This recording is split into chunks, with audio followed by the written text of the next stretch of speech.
This is Hannah Miller here with a PSA on bullying and suicide. If you have a student that's in school, especially middle school, listen up. This information is very important and valuable. What is bullying? Bullying is intentional and repeated behavior that can cause injury or discomfort. And there's different types of bullying. There's physical, which is the hitting, the tripping, the pushing, the verbal, the name causing, teasing, taunting.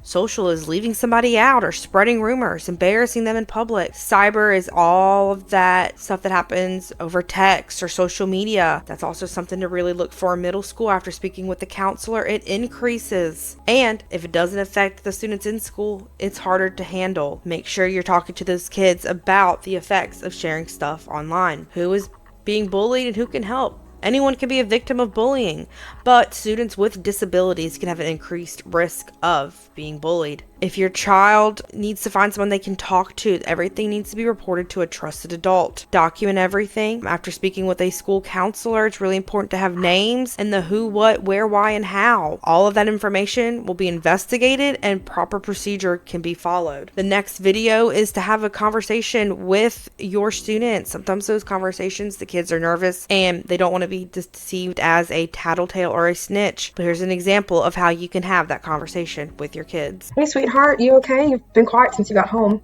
Yeah, I guess I just had a weird day at school. Weird how? Well, some kids were making fun of Emily. They were laughing at her clothes and calling her names. That's not okay. Did anyone step in? No, everyone just watched. I wanted to say something, but I didn't know what to do. What if they start picking on me?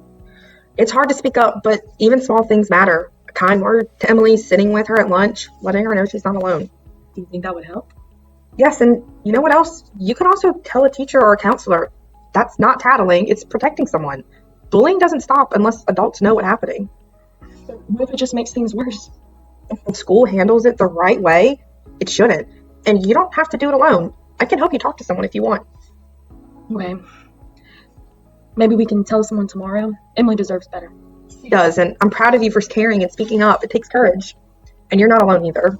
Bullying can lead to depression, anxiety, self-harm, and suicidal thoughts. Suicide is the third leading cause of death. 4 out of 5 individuals consider suicide. Some of their signs, either verbally or behaviorally. 27% of young adolescents reported thoughts of self-harm, and 15% reported at least one act of self-harm. If you're worried about your child, especially if you know that there is bullying going on at school, these are 3 things to look for. Talk, behavior, mood. What are they saying? Do they say nobody loves or care about them, that nobody likes them? Behavior, are they sit in their room, or they're isolating? Are they doing things, stopping things that no longer makes them happy? Mood, do they have depression or anxiety? Those are key things that as a parent you need to look out for and make the school aware of as well. The next video for you to have a conversation with your kid about self-harm. It can be hard, it can be uncomfortable, but hopefully this can help you get through it. Hey, sweetheart, can we talk? Yeah. I found bandages in the trash and I saw the marks on your arm, and I'm not mad, I'm just really worried about you. I didn't want you to see me. I didn't want anyone to know. I understand you've been carrying this alone, haven't you? It just hurts. Every day at school they say things about me, about how I look, how I talk. It never stops. And I don't know how to make it stop. So that's why you've been hurting yourself? I don't know how else to make the pain go away. When they laugh at me or call me names, it's like I start believing them. And the cutting, it just gives me something I can control. Billy, I'm so sorry you're going through this. No one should ever make you feel like this. And nothing they say about you is true. It feels true. What they say doesn't define you. I know that right now it feels heavy, but you don't have to carry that weight alone. I'm here and we can talk to someone who can help you learn to cope without hurting yourself. What if people find out? Then we'll deal with it together.